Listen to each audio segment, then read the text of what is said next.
I'm Brendan, and welcome to Personality Epistemology. So this video, the second in a series for this evening, or soon, I want to talk about context collapse and the search for friends and collaborators. So context collapse is a term I learned from Michael Wesch. Others have popularized it or used it. And it basically has to do with, it's like getting on webcam to record for YouTube, for example. When first doing this, especially without a script, there's kind of this whole sensation of like, it's like performing potentially to everyone. I mean, it could be, who knows, millions of people, or it could be no one ever sees the video, or in between.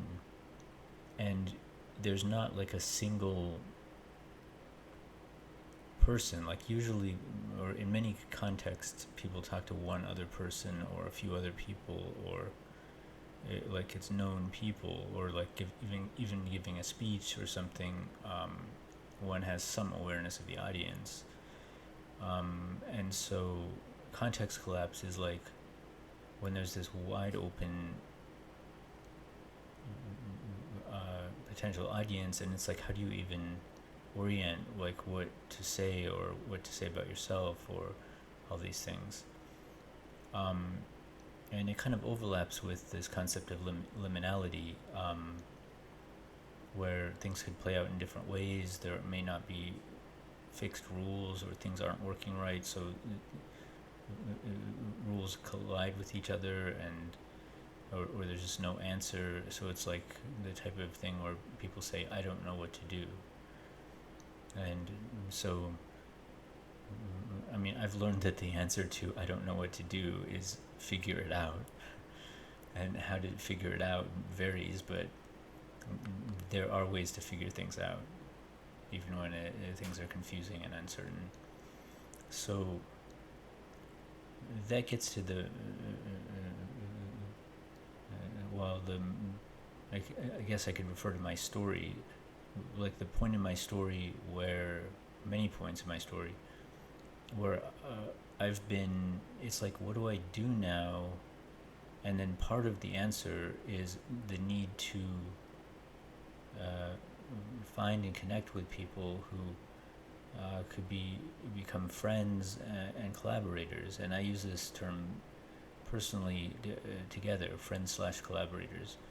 So it's like I've been interested for a long time to find people where it's collaborative and it's potentially friendship building, and it could be kind of more one or the other, but it's kind of like, the idea is, it's like finding strangers basically initially who have enough in common, or know enough in common, see enough in common to begin a dialogue and get to know each other better, and work together to change the world. I mean, maybe not change the world, but at least coordinate survivable circumstances.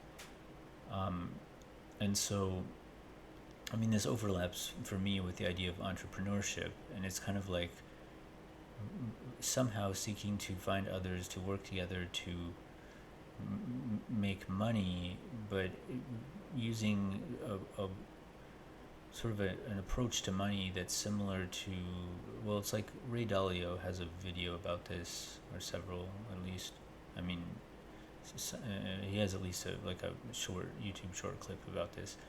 It's like a lot of times people focus on the money as opposed to like seeking money, income, etc., as opposed to like, well, what do I want to accomplish? What should even if money's involved or part of the equation, it's like having a safe place to live, being able to have some kind of community or family or both. And I mean that in a broad sense, like it could be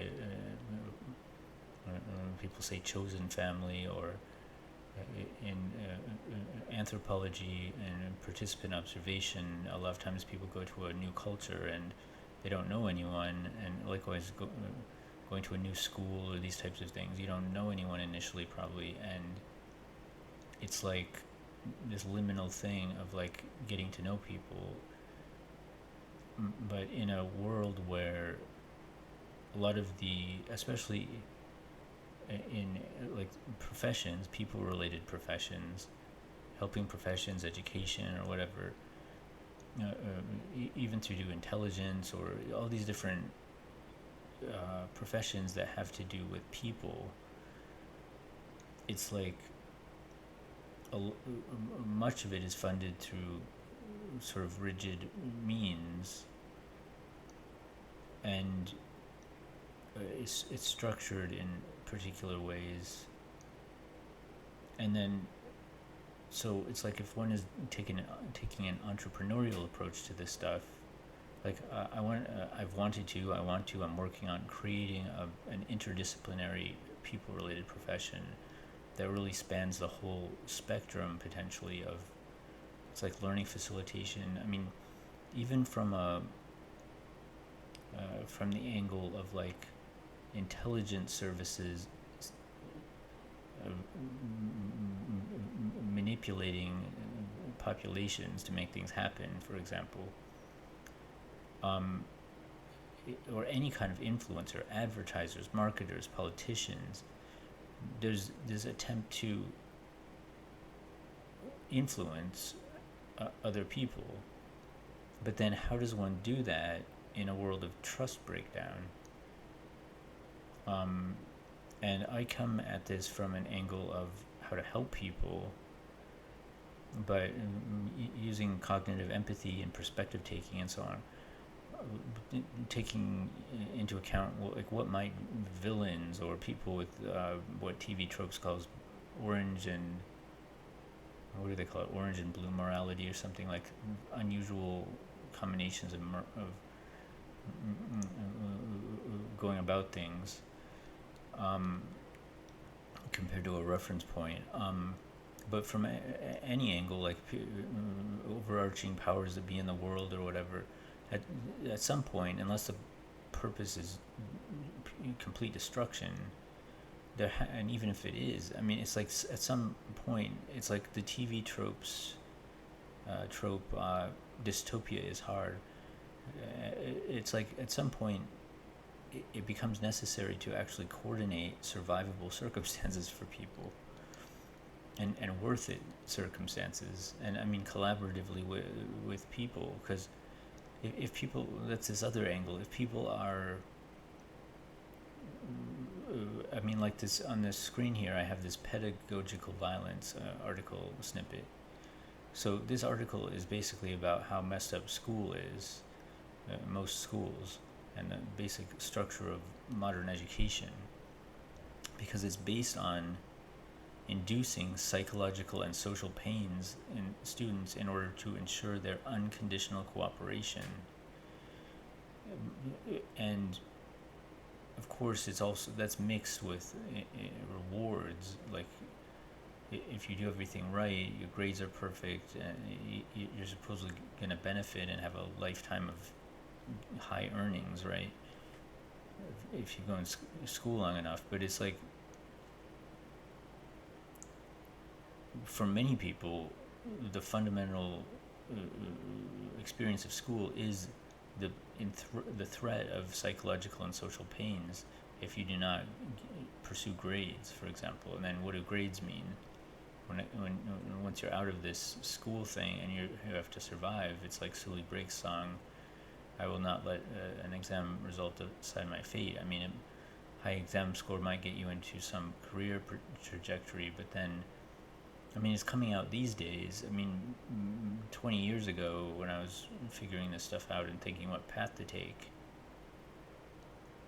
I was maybe more of an outlier, but these days, there's extreme problems in people-related professions and moral injury and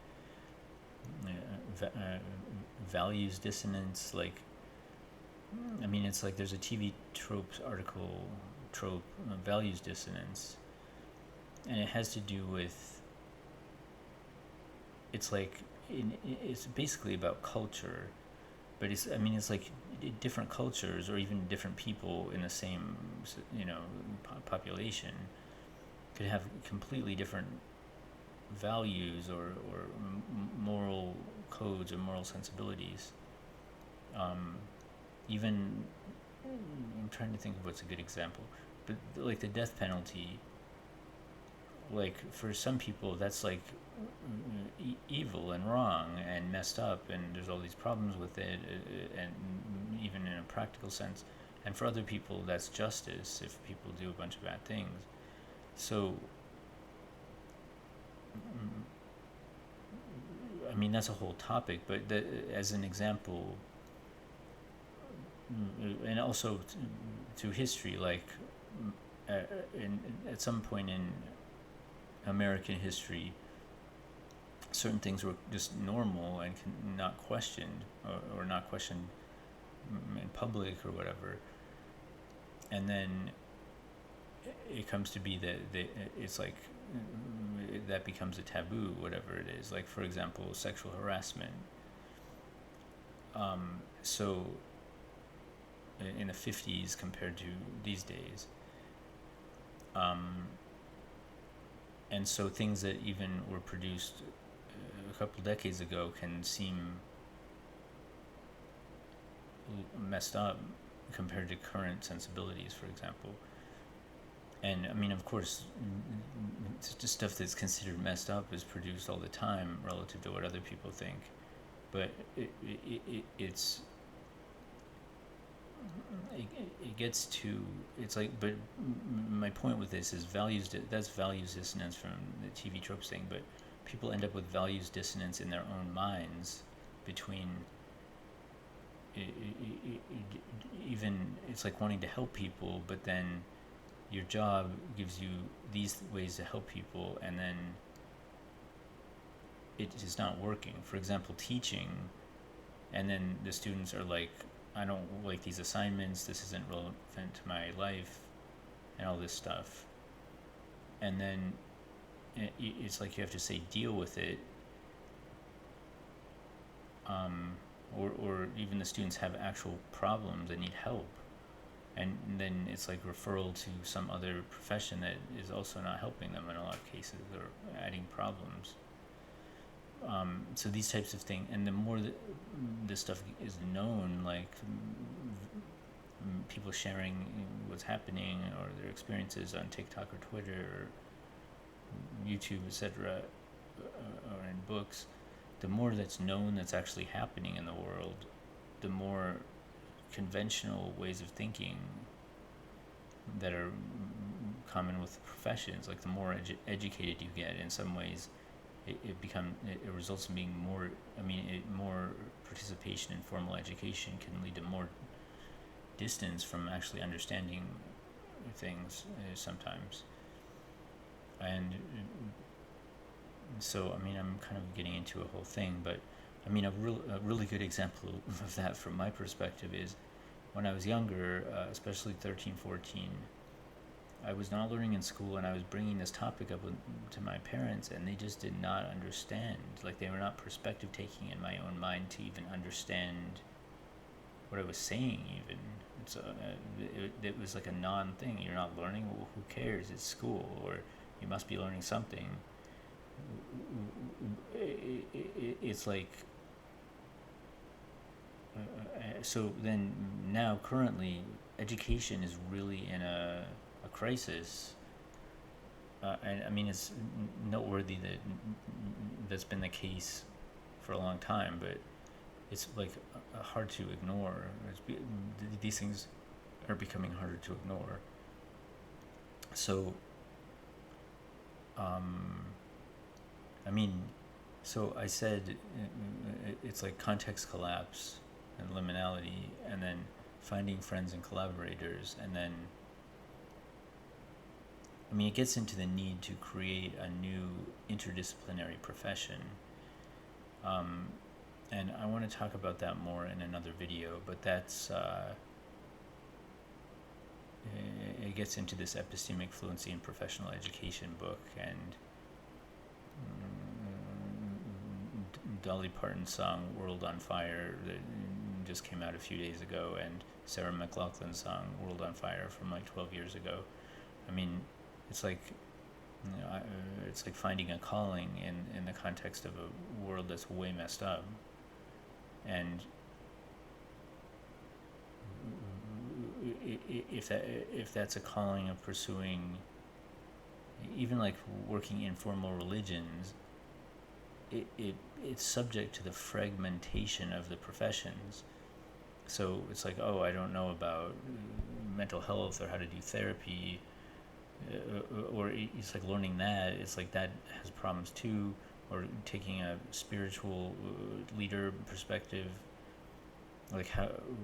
So I mean, these days there are more people combining and mixing these things, but then the thing is with the combinations, they're often lacking relative to available knowledge, and even the professions are many people in them are not necessarily up to speed on the state of the art, so to speak.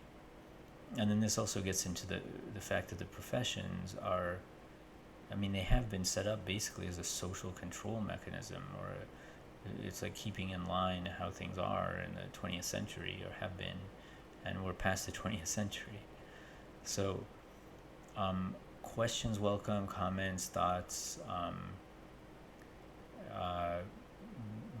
Feel free to check out other videos on my channel. I started this channel in 2011, 2012, and I have some videos from back then up that kind of show part of my journey along the way. So anyway, I will leave it at that. Comments and all that welcome. Like and subscribe if you want. And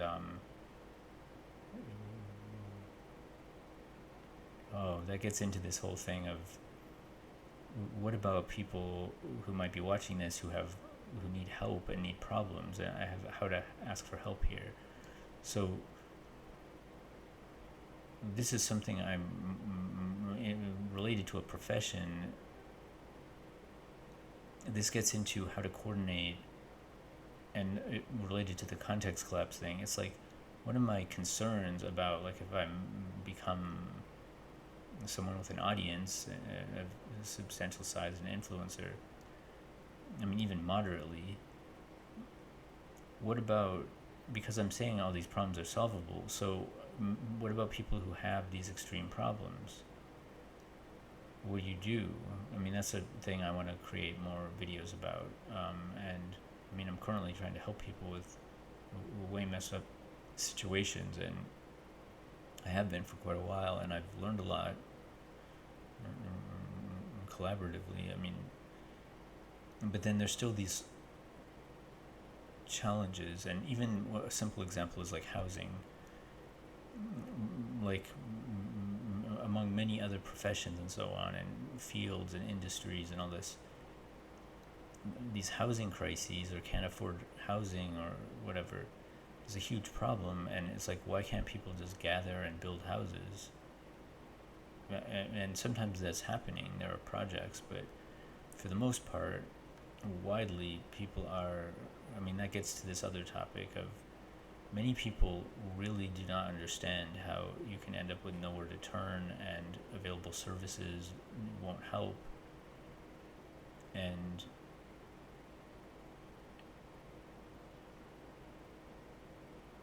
I don't know, I think people maybe are waking up a little bit more to how bad it is for many people, but then, well, what about coordinating solutions? And that gets into,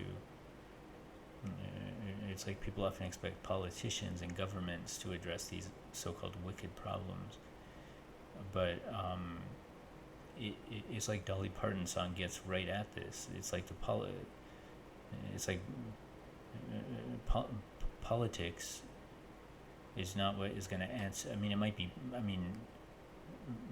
over time it might be part of doing something, but the direct problem in a lot of cases is the professions not meeting people's needs, and then politicians can't change the professions, right? I mean, they could, but I mean, it's not in the normal course of business or politics to transform professions or education, or really transform education. And then there's all these like influences that want to keep things the way they are,